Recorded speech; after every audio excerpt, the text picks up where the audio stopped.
Irmãos, eu gostaria de compartilhar com os irmãos uma reflexão que há algum tempo eu tenho conversado lá em casa, que é sobre o maior rei de Israel, que é... Quem que é o maior rei de Israel? Vamos lá, hein? Segundo Reis, rei Josias. Vamos lá? Gostaria de compartilhar aqui 2 Crônicas 34. Quando eu falo maior, realmente assim, falar Davi aqui, né? Realmente Davi foi assim, o homem segundo o coração de Deus, e com certeza todo o reinado de Israel, né, tem reverberou esse coração voltado a Deus. Mas é interessante que muitas das vezes eu falo para Sara que se fosse para falar quem que é o maior homem depois de Jesus Cristo, para mim é Paulo.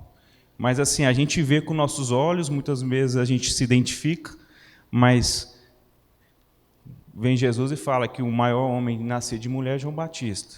E 2 Reis vem falando, 2 Reis 23, 25 fala que é rei Josias, né?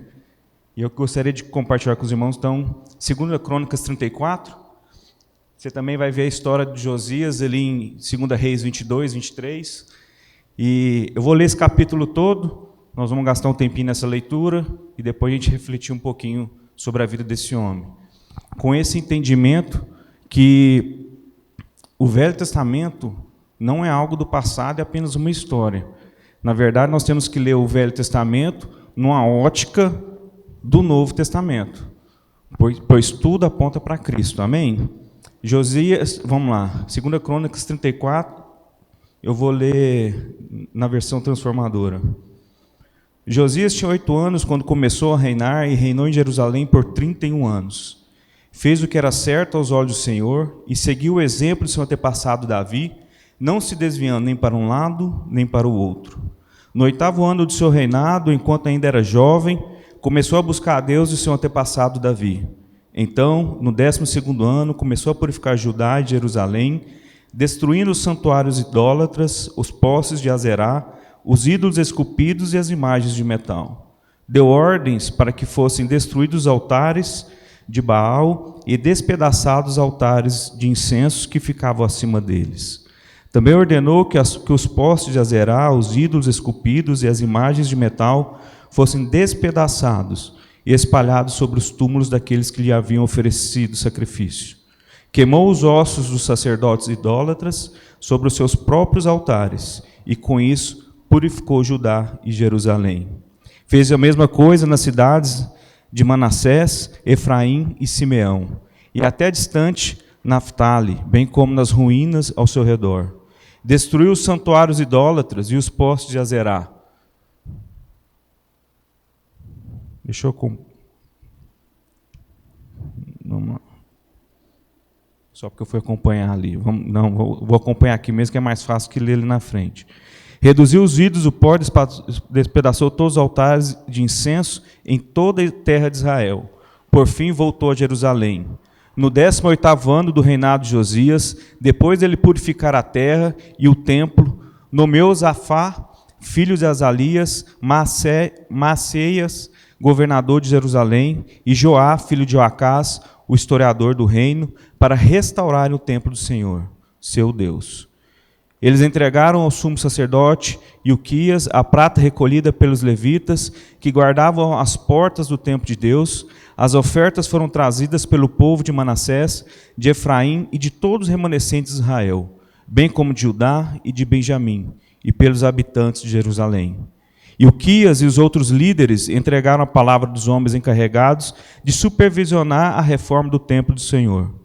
Eles pagaram os trabalhadores que faziam os reparos e restauração do templo.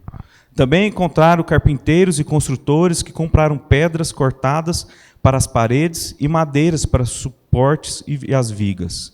Restauraram aquilo que reis anteriores de Judá haviam deixado ficar em ruínas. Os trabalhadores realizaram a obra com fidelidade, sob a liderança de Jaate e Obadias, levitas do clã de Merari e de Zacarias e Mesulão, levitas do clã de Coate.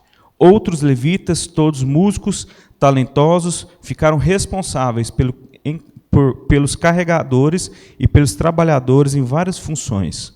Ainda outros auxiliaram como secretários os oficiais e guardas das portas.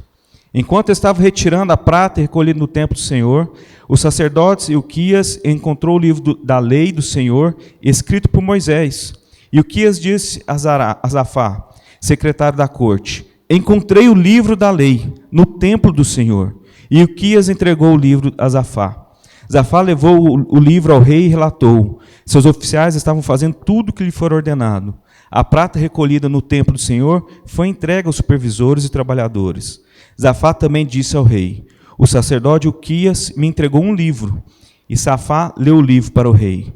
Quando o rei ouviu o que estava escrito na lei, rasgou suas roupas. Em seguida deu essas ordens a Ilquias, a Aicã, filho de Zafá, e a Aquibor, filho de Micaías, a Zafá, secretário da corte, e a Azacias, conselheiros pessoais do rei. Vão consultar o Senhor por mim e por todo o remanescente de Israel e de Judá. Perguntem a respeito das palavras escritas no livro que foi encontrado. A grande ira do Senhor foi derramada sobre nós, pois nossos antepassados não obedeceram à palavra do Senhor. Não temos feito o que o livro ordena. Então Ilquias e os outros homens foram ao bairro Novo de Jerusalém consultar a profetisa Uda. Ela era a esposa de Salum, filho de Tocate, filho de Arás, responsável pelo guarda-roupa do templo. Ela lhe disse: o Senhor Deus de Israel falou: voltem e digam ao homem que o enviou, que assim diz o Senhor: trarei desgraça sobre essa cidade e sobre os seus habitantes. Todas as maldições escritas no livro que foi lido para o rei de Judá se cumprirão. Pois o meu povo me abandonou e queimou incenso a outros deuses. Estou grandemente irado com eles por tudo que fizeram. Minha ira será derramada sobre este lugar e não será apagada. Mas vão ao rei de Judá, que enviou para consultar o Senhor, e digam que assim diz o Senhor, o Deus de Israel, a respeito da mensagem que acabaram de ouvir. Você se arrependeu e se humilhou diante de Deus quando ouviu as palavras dele contra essa cidade e contra seus habitantes. Você se humilhou, rasgou suas roupas e chorou diante de mim. E eu certamente ouvi, diz o Senhor. Portanto, só enviarei a calamidade anunciada depois que você tivesse reunido os seus antepassados e tivesse sido sepultado em paz. Você não verá a desgraça que trarei sobre essa cidade e sobre seus habitantes, mas eles levarão a mensagem ao rei. Então, eles levaram a mensagem ao rei. Josias mandou chamar todas as autoridades de Judá e de Jerusalém, subiu ao templo do Senhor com os sacerdotes e os levitas e com todo o povo de Judá e de Jerusalém, do mais importantes até os mais livres. Leu para eles todo o livro da aliança encontrado no templo do Senhor. O rei tomou seu lugar de honra junto à colina e renovou a aliança na presença do Senhor. Comprometeu-se a obedecer o Senhor e a cumprir seus mandamentos, preceitos e decretos, de todo o coração, de toda a alma. Prometeu cumprir todos os termos da aliança escritos no livro. Exigiu mesmo de todos em Jerusalém e do povo de Benjamim. Os habitantes de Jerusalém fizeram essa promessa e renovaram sua aliança com Deus, o Deus de seus antepassados. Josias removeu todos os ídolos repulsivos de toda a terra de Israel. Exigiu que todos adorassem ao Senhor, seu Deus. E pelo restante da vida do rei, eles não se afastaram do Senhor, o Deus dos seus antepassados. Mais uma palavra de oração. Pai Santo, querido, Pai, nós estamos mais uma vez aqui diante da Tua presença, Pai, crendo que como o Senhor falou há séculos atrás, o Senhor continua falando. Cantamos aqui, Pai, sobre a imutabilidade do Senhor. O Senhor mesmo ontem, hoje e eternamente, Pai. Pai, que nós possamos aprender com os erros do passado, que essa história faça mudança em nossas vidas, que nós possamos entender, Pai, que isso aqui não é uma historinha para contar o que aconteceu no passado, mas é revelação do Senhor, Pai Santo. Que nós possamos sair aqui diferentes como nós chegamos, entendendo a importância da Tua palavra, a importância, Pai, de nós termos um encontro real com o Senhor Jesus Cristo. Em nome de Jesus. Amém e amém.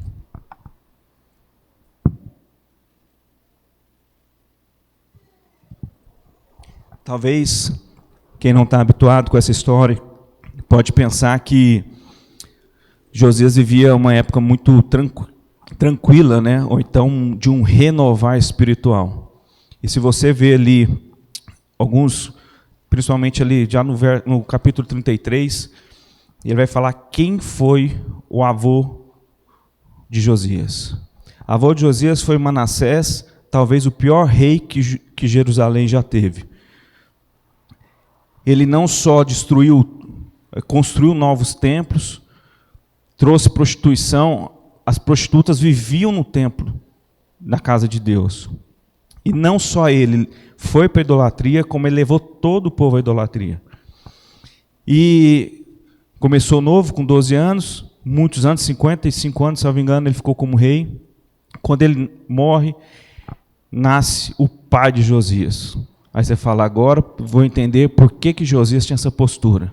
O pai de Josias, rei Amon, fica apenas 2 anos no poder e é morto pelos próprios servos dele. E diz que ele viveu só 2 anos, mas em 2 anos ele fez tudo o que o pai dele fez que desagradava a Deus. E aí a gente tem agora essa situação. Josias precisando tomar uma postura diante de Deus, em qual caminho que ele vai seguir. Ele vai seguir o exemplo da sua própria casa, do seu avô, do seu pai, ou ele vai tentar buscar a vontade de Deus. E aí, a gente vai falar aqui, eu quero 3 pontos principais, mas principalmente sobre a escolha de Josias. Liberdade em Cristo ou síndrome de Gabriela? Nós não somos presos à nossa vida passada. Ou melhor, ao passado de nossas vidas. Você não é fruto, psicologicamente, na psicologia fala que você é fruto do meio, e realmente algumas atitudes podem ser explicadas para onde você estava, mas você não é preso em relação a isso. Em Cristo, nós somos novas criaturas, como diz 2 Coríntios 5:17. Na Bíblia não fala quem foi a referência, na verdade, assim, aqui no 2º versículo, né, fala, fez o que era certo aos seus olhos do Senhor e seguiu o exemplo do seu antepassado Davi. Então, apesar dele ter referências de como governar e governar mal, ele conseguiu buscar referências que levaram ele a buscar a Deus. E a pergunta que eu faço para você hoje, que tipo de referência você tem sido na vida das pessoas? Nos seus filhos, no seu trabalho? As pessoas têm conseguido olhar para vocês e ver uma referência que aponta para Cristo, ou uma referência de egoísmo, de perversidade, de buscar apenas os nossos próprios desejos? Nós não somos presos a esse passado. Nós não precisamos repetir os erros dos nossos pais, às vezes, da onde que a gente foi criado. A gente, compartilhando no PG essa semana, a gente falou disso. Alguns já nascem lá evangélico, outros começam a conhecer a Cristo. E o grande, vamos falar assim, o barato do evangelho é que, independente da forma que você chegou, é que a partir de uma postura sua, de uma decisão, todas as coisas podem se tornar novas. Não é preso nisso. Então Josias decidiu não seguir o exemplo imediato do seu pai-avô, mas trouxe à memória a referência do seu, em algumas versões fala seu pai Davi como seu antecessor. A família que você nasceu não define quem você é. E não estou falando apenas, às vezes, de relações ruins. Porque nós vamos ver aqui, os pais, né, o pai e o avô de Josias foram pessoas horrorosas. E você vê também que depois os filhos de Josias repetiram os erros do pai e do avô. Então, nós não somos presos a essa referência. Então, algumas pessoas podem pensar, eu mesmo vindo lá evangélico. E a gente pensa assim, não, mas eu não tenho... Enquanto tem algumas pessoas, eu tive amigos que passaram assim, por situações tão difíceis na vida, que a gente fala assim, acho que se fosse eu não conseguiria estar aqui hoje. Não sei o que seria da minha vida. Mas ele conseguiu encontrar, às vezes, no desespero, na luta, ele conseguir ver o Cristo. Mas é importante entender também que independente, às vezes você fala assim, mas eu tive uma vida muito boa, meus pais me ensinaram o caminho, mas existe um momento que nós também temos que tomar uma decisão. E como ali o jovem rico com Cristo, quando ele teve que tomar uma posição de seguir a Cristo ou voltar para os seus afazeres, ele resolveu olhar para ele e deixar de seguir a Cristo. Então, novamente, gostaria de deixar isso bem frisado. A família que você nasceu não lhe define, mas a sua decisão vai te definir. Seja para bom ou para ruim. A Bíblia aqui também, a gente pode fazer algumas conjecturas de pessoas que influenciaram a vida de Josias. Aqui não fala quem que apresentou a história, quem trouxe a história do seu avô, do seu antepassado Davi. Mas eu gosto, em 2 Reis 22, fala quem foi a mãe dele, quem foi a família. Então eu gosto de trazer uma especulação, não é bíblico, mas a importância de nós termos agentes na nossa vida e de sermos agentes na vida de pessoas que vamos apontar para Cristo. E de tal forma, sermos agentes de tal forma, que nós possamos, assim como Paulo fala, sede meus imitadores, como eu sou de Cristo, nós possamos repetir isso também.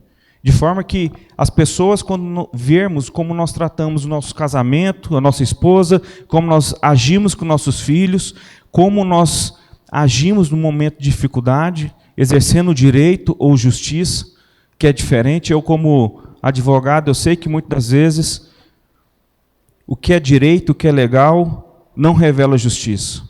E nós não somos procuradores do direito, nós somos procuradores de justiça. Nós somos promotores de justiça. Nós temos que trazer justiça ao mundo, e não direito. E por que nós temos que ser agentes de reconciliação? Porque esse é o nosso ministério. Em 2 Coríntios 5,18 fala, tudo isso provém de Deus, na versão NVI, tá? Esse é o único que eu coloquei na versão NVI, que eu gostei como que ele expressa. Tudo isso provém de Deus, que nos reconciliou consigo mesmo, por meio de Cristo, e nos deu o ministério de reconciliação. Então, às vezes, você pode estar pensando assim, eu não sei qual é o meu ministério, como eu posso servir. O seu ministério é da reconciliação. Todos fazem parte desse ministério, de apresentar Cristo para as pessoas, para apresentar essas boas novas. Você vai ali fora... Gente, é só você conversar com um descrente. Ele só vai falar desespero da política, o que vai ser agora, ou ele vai falar que é o fim do mundo se um bolsonarista ganhar, ou ele vai falar que é o fim do mundo se um petista ganhar, ele vai falar que agora com a economia tudo vai ser ruim, que o emprego dele está perigoso. Você não vê a paz que excede todo entendimento. Eu não sei quem que falou aqui, não foi hoje de manhã, falou das dificuldades. Gente, todo mundo passa dificuldades. Todo mundo passa dificuldades. Se eu sentar para conversar do que a gente tem passado lá em casa, talvez você chora junto com a gente. Mas a paz que excede todo esse entendimento é isso. Você conseguir saber que não é a ausência de dificuldades, é saber que nós não vamos estar passando isso sozinhos. E que se estivermos firmados na rocha, nós não seremos abalados. Amém? Que tipo de agente você tem sido na vida das pessoas? Devemos ser imitadores de Cristo para que outros possam nos seguir. Certo que nossas atitudes revelam Cristo. Quem tem filho pequeno aqui vai saber o que eu estou falando. Eu acho que uma das coisas que mais nos testa, eu achava que o que mais me testava antes de ter filhos era trânsito. Porque às vezes estava no trânsito, assim, você saía ouvindo até um louvor, saía tranquilo. Primeiro que te cruza assim, entra na sua frente, tem o desenho do Pateta, né? Você já quer meter a buzina. E aí depois você tem filho. Uma coisa que te testa é a reação que você vai ter dos seus filhos, principalmente na frente dos outros. Porque você começa a pensar o que os outros vão pensar, como é que eu crio meus filhos. E às vezes você age com raiva, aí depois você fala assim, não precisava agir dessa forma. Às vezes você pensa, eu vou fazer depois. Aí você fala assim, eu tinha que ter agido na hora. Mas nossas atitudes com nossos filhos têm revelado Cristo para a vida deles? Ontem estava dando uma voltinha com a Bia, passou um casal desses bloquinhos de carnaval. E a Bia virou assim, papai, aquela mulher está querendo, ela usou a expressão, quer se amostrar, se mostrar. Eu falei, por quê? Quer chamar atenção. Eu falei, por quê? Porque ela está quase sem roupa. Aí eu falei assim, e está errado? Ele falou, claro que está. E é uma coisa que a gente fala assim, às vezes ela quer pôr uma roupinha, quer fazer alguma coisa, às vezes ela tem uma reação com os irmãos dela, eu falo assim, você vê o seu papai tratando os seus irmãos dessa mesma forma? Ela fala, não, papai. Não sei se eu posso falar assim. Quando eu pensei em falar isso, eu não tinha raciocinado em outra coisa. Eu não sei se eu posso falar dessa forma. Eu falei, se eu não trato, talvez, meu irmão, que é da minha idade, da forma que ela tem tratado os irmãos dela. Nós somos chamados para ser imitadores de Cristo. Outra coisa que me chama muita atenção na vida de Josias, que eu chamei, um tópico, coloquei da religião para a identidade.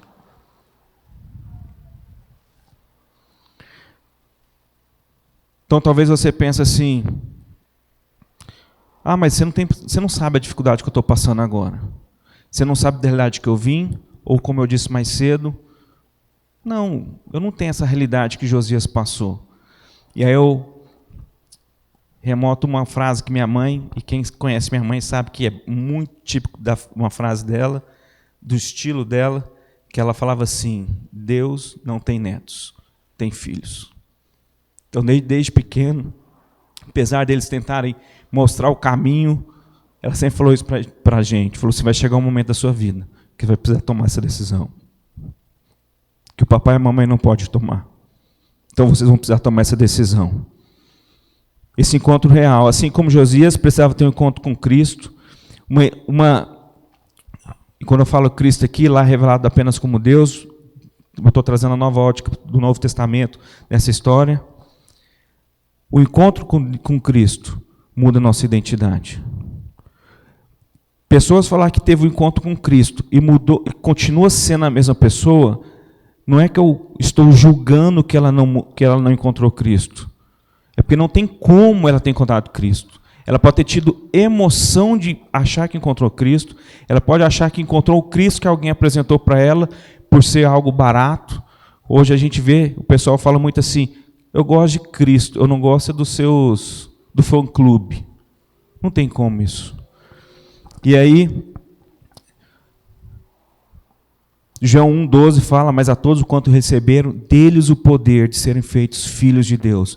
Então, uma vez que a gente tem esse encontro real com Cristo, nós deixamos de ser aquela velha criatura e nós temos uma nova identidade, uma identidade de filho. E todos nós precisamos passar por essa realidade.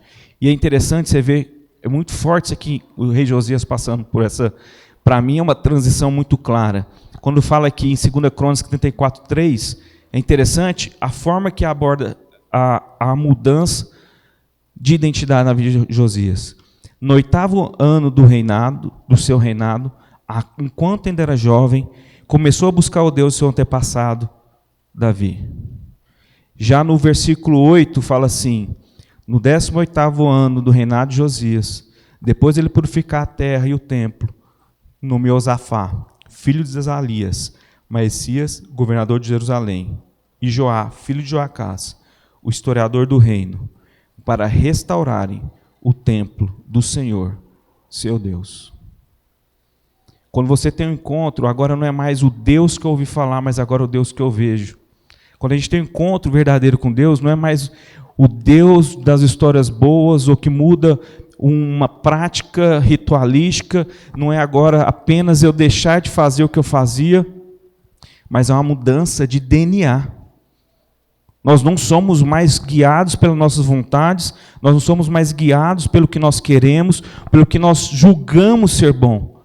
Agora, como filhos, nós vivemos como um filho. E cada vez nós vamos ter mais maturidade. É para agradar o Pai. E não é uma mudança do exterior para o interior. A gente tem ali a frase, está lá, a frase não. Tem 3 desenhos, daqui no quase não vê, que a gente, lá do rol para cá você vê, somos, cremos e fazemos. Se você alterar aquela ordem, você vira um religioso. Porque você faz para alcançar alguma coisa. Mas entendendo que nós fazemos, que nós somos, nós fazemos isso, nós adoramos a Deus, nós amamos o próximo, não é porque eu aprendi apenas que eu tenho que fazer, porque agora faz parte da minha identidade. E uma das marcas que somos filhos é que não vivemos ansiosos para suprir apenas nossas necessidades, mas em conhecer o Pai, buscando em primeiro lugar o reino de Deus e a sua justiça. Tantas pessoas, domingo retrasado, acho que foi retrasado, o Felipe trouxe essa palavra aqui, como que tem pessoas ansiosas, economia, o que vai fazer, o que eu vou fazer, o que eu vou fazer, e esquece de buscar direção em Deus, achando que o tanto que eu trabalho vai trazer retorno para o meu bolso. Estava conversando com o irmão aqui, um empresário, cara assim, novo, extremamente assim, competente. Nossa, e que a gente foi fazer um trabalho junto, que às vezes deixa a gente até envergonhado. Quando chega em casa 7h30, fala assim, nossa, amor, hoje eu trabalhei. Aí eu vou conversar com ele, no outro dia eu encontrei com ele, falei, não, fui dormir 1h30 da manhã para entregar aquele trabalho. E esses dias eu conversando com ele, eu falei assim, não vou falar o nome, mas eu falei assim, tenha consciência, trabalhe o tanto que você está trabalhando, mas não para ter um retorno financeiro, mas entregar um produto de qualidade, por tudo que você faz como fosse para Deus. Se você está colocando fazer para ter, isso é uma religiosidade, até nos negócios.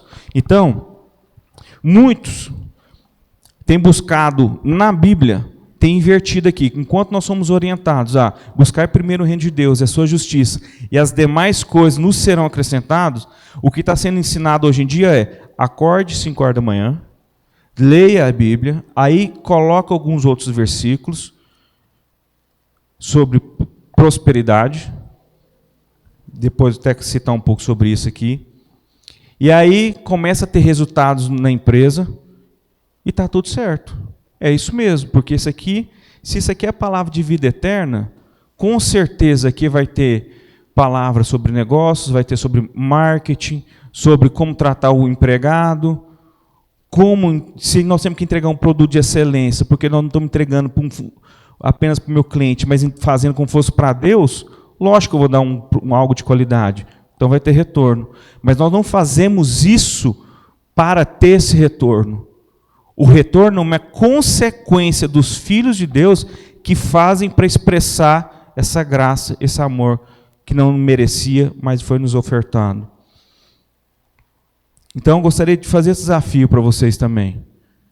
Não trabalhe pensando no que o seu patrão vai falar, ou seus clientes, ou seu empresário, seus colaboradores, mas entregue o melhor, como fosse para Deus. Porque dessa forma, quando não tiver ninguém vendo, o seu trabalho vai ser entregue da mesma forma.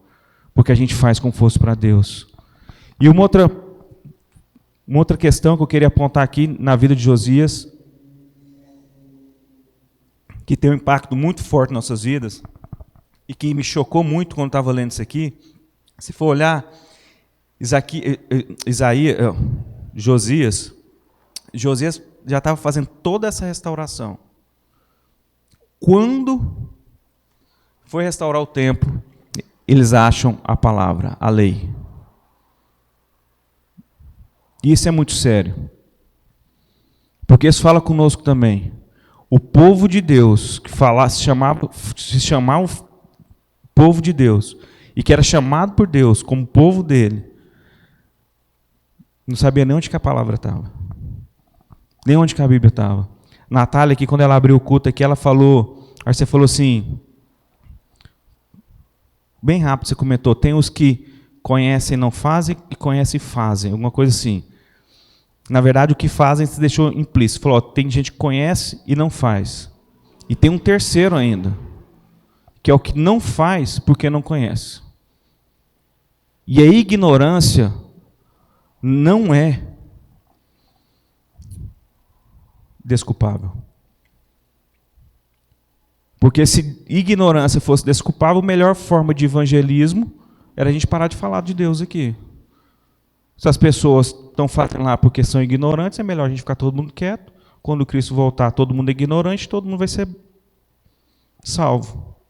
E a ignorância não é. O reencontro com a palavra. Então, 2 Crônicas 34:15 informa que durante a reforma do templo, o sacerdote Uquias encontrou o livro da lei. Ao ouvir a leitura, Josias reconheceu o desvio do seu povo e se arrependeu profundamente. Isso, um homem que já tinha passado por essa transformação, que já tinha sido entendido, que ele já entendia que agora ele não era apenas servo, ele era filho. A gente vê que aqui é depois que ele já fala do seu Deus, e mesmo assim, quando ele vê a palavra, e aqui a gente traz para Cristo, ele fala assim, nós estamos tudo errado. Porque eu ainda, mesmo que eu esteja fazendo algumas coisas certas, eu estou fazendo porque eu tenho uma referência. Mas como que eu tenho uma palavra e a palavra não está sendo pregada? Esses dias eu achei uma Bíblia lá em casa, que eu nem sabia que tinha mais. É uma Bíblia que meu pai me deu quando eu era adolescente, eu nem sabia que estava lá em casa. E eu fiquei assim, pensativo sobre isso. Apesar de eu ter algumas outras Bíblias, falei assim, quantas vezes a gente tem deixado a palavra de Deus no canto? E fica buscando em gurus ou conselhos até de homens de Deus, enquanto nós podemos buscar os mandamentos dele aqui direto, beber direto na fonte. Mas hoje a gente quer uma sociedade extremamente para ontem. Minhas meninas, quando eu falo assim, espera 5 minutos, eu termino de falar 5 minutos, ela fala, já deu? Foi. Não terminei nem de falar. Mas nós vivemos essa sociedade. Eu lembro quando eu ia fazer viagem com meu pai falou que eu era o mais difícil, porque assim, era de 5 minutos. Está chegando, está chegando, está chegando. Nós somos uma sociedade, uma geração, e eu coloco a minha geração, 40 e para trás, que não sabe plantar. A gente acha que sucesso, empreendedor de sucesso, é quem faz um vídeo no YouTube e ganha dinheiro de um dia para o outro. E não a pessoa que plantou e foi plantando e foi crescendo. Nós precisamos mudar muito nossos conceitos. E vemos uma mudança muito mais profunda no comportamento de Josias, pois agora ele, além das mudanças estéticas, e quando eu falo estética, não estou querendo trazer essa visão talvez ruim, porque ele estava trazendo algumas mudanças já, o que ele entendia que estava sendo errado, e que lhe foi passado de errado através da referência do pai dele, e do antecessor dele, né, Davi, ele foi corrigindo, mas quando ele tem acesso à palavra da verdade, ele rasga as roupas, num sinal de humilhação, e pede perdão, e fala, gente, estamos enrascados. Porque nós temos a palavra, e não temos aplicado ela.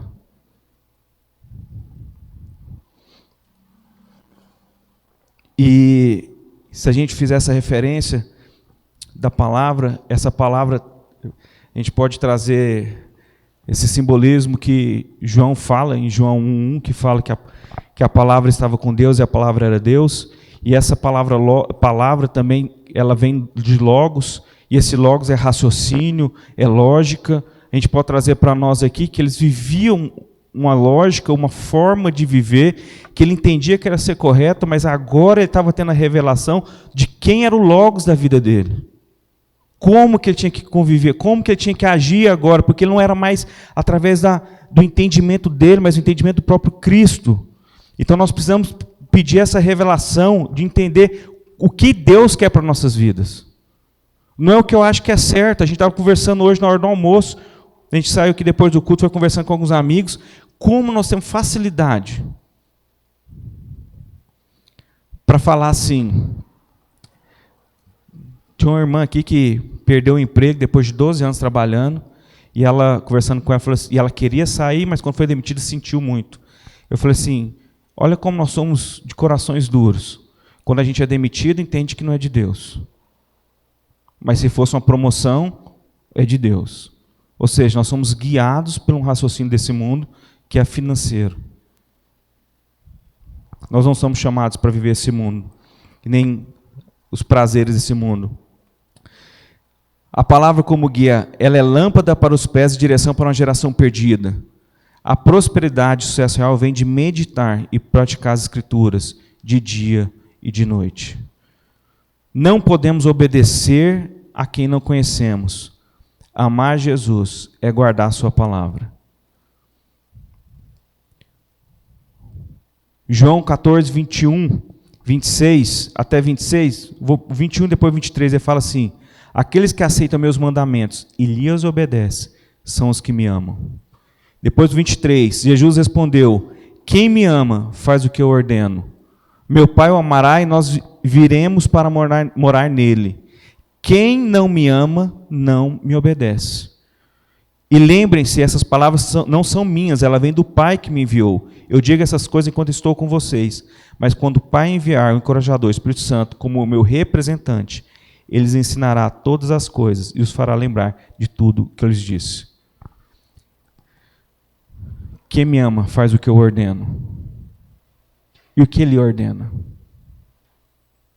Nós precisamos voltar às práticas de leitura bíblica, à vida de oração.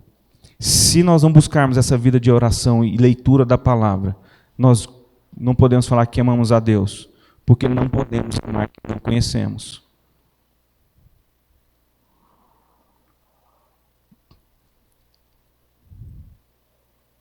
Se você chegar, o Luca, meu filho, tem 3 anos de idade.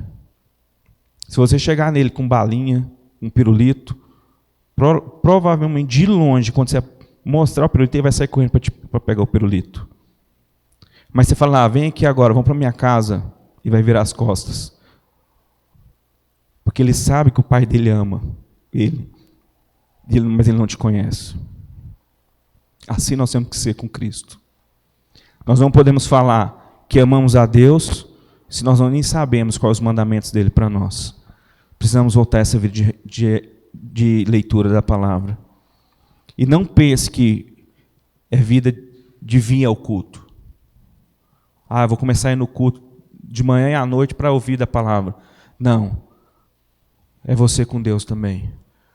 Aqui nós viemos para comunhão com os outros. Mas nós precisamos ter esse momento. Josias não apenas ouviu o que a profetisa... Gente, ele já tinha ouvido. Quando ele acha o livro e a profetisa fala, ele já fala assim, você está resolvido. Por causa do seu coração, Deus jogou seu coração, você está salvo. Você não vai ver toda a desgraça que eu vou trazer sobre o povo de Judá. Mesmo assim, ele chama todos. Restaura a Páscoa que não estava sendo praticada. E restaura a aliança, e não só dele com Deus, mas com todo o povo. E a referência dele foi tão forte, fala no último versículo fala que, e pelo restante da vida do rei, o povo não se afastou do Senhor. Nós não fazemos o que fazemos para alcançar alguma coisa, fazemos porque é a única coisa que nós sabemos fazer. E se o que você sabe fazer não revela Cristo, cuidado, você não ama Ele. Assim como Josias, chega um momento em nossas vidas em que precisamos tomar uma decisão. E essa decisão pode nos levar a ter um encontro real com Cristo, ou não. Esse encontro transforma nossa identidade, pois nos tornamos filhos. E como filhos somos chamados a conhecê-lo. Se você ainda não tomou essa decisão, ou se acredita que em algum momento em sua jornada cristã, esqueceu essa identidade em Cristo, gostaria de convidá-la a tomar essa decisão, ou renovar essa decisão novamente. Assuma um compromisso pessoal de vir para conhecê-lo, pois essa é a verdadeira vida eterna. Conhecer o Pai e o Filho a quem Ele enviou. Eternidade não é viver para sempre. O tempo só vai ser eterno porque nós precisamos de uma eternidade para conhecer o Pai. Se você não busca conhecer o Pai e o Filho que Ele enviou, não faz sentido você estar na eternidade. Busque enquanto há tempo. Amém? Gostaria que fechasse seus olhos. Mais um momento de oração. Pai Santo, querido Pai. Pai, obrigado, Pai, porque o Senhor é bom. A Tua graça, a Tua misericórdia se renova sobre nós todos os dias. Pai Santo, obrigado, Pai, porque sonhos, igual o Jonas falou que teve aqui, nos chacoalha para pensar, se Cristo nos chamar hoje, nós vamos ouvi-lo ou não vamos reconhecer a voz dele? Porque apenas quem reconhece, quem o conhece, vai reconhecer o seu chamado. Pai Santo, eu peço perdão, Pai Santo, porque eu sei que na minha própria vida, muitas das vezes, o barulho do mundo tem sido mais alto, Pai, do que a Tua palavra. Ó Pai, que nós possamos buscar em Te conhecer, não para alcançar alguma coisa, mas é porque com um DNA novo, a nossa sede é da fonte de água viva, Pai Santo. Pai Santo, querido, eu te peço, Pai, que o Senhor nos perdoe, Pai, pois muitas vezes nós temos firmado compromisso com o Senhor de sermos novas criaturas, mas tão rapidamente, Pai, nós largamos isso e buscamos orientação em homens. Pai Santo, nós possamos buscar primeiro o Teu reino e a Tua justiça. Não porque as demais coisas não são importantes, Pai Santo, mas porque nós demonstramos quem é a prioridade em nossas vidas. E uma vez que nós buscamos primeiro o Teu reino, não é que talvez o Senhor vai me dar as outras coisas, é porque o Senhor concede as outras coisas para que a gente possa continuar buscando novamente. Pai, que nós possamos ter essa identidade forte, que nós somos, cremos e fazemos. Sabemos, Pai, que esse negócio de fazer para ser foi uma semente que Satanás colocou lá no início, no Jardim do Éden, quando falou, quando vocês fizerem, se vocês comerem, vocês serão como deuses. Sendo que a palavra diz que quando Deus resolveu fazer o ser humano, Ele falou, façamos a nossa imagem e semelhança. Então nós não precisávamos fazer nada, nós precisávamos só apenas nos conhecer através da Tua vida, Pai Santo. Em nome de Jesus Cristo eu te peço, Pai. Pai, se tiver alguma pessoa aqui que não conhece o Senhor, Pai, que o Senhor possa atraí-lo para a Tua vontade, Pai Santo. E se alguém aqui conhecendo o Senhor, muitas vezes tem se afastado do Teu caminho, ou muitas vezes pela ignorância, por achar que a ignorância salva, que o Senhor possa revelar a ele, Pai Santo, e que ele possa conhecer o Senhor Espírito em verdade. Em nome de Jesus Cristo, Pai. Em nome de Jesus.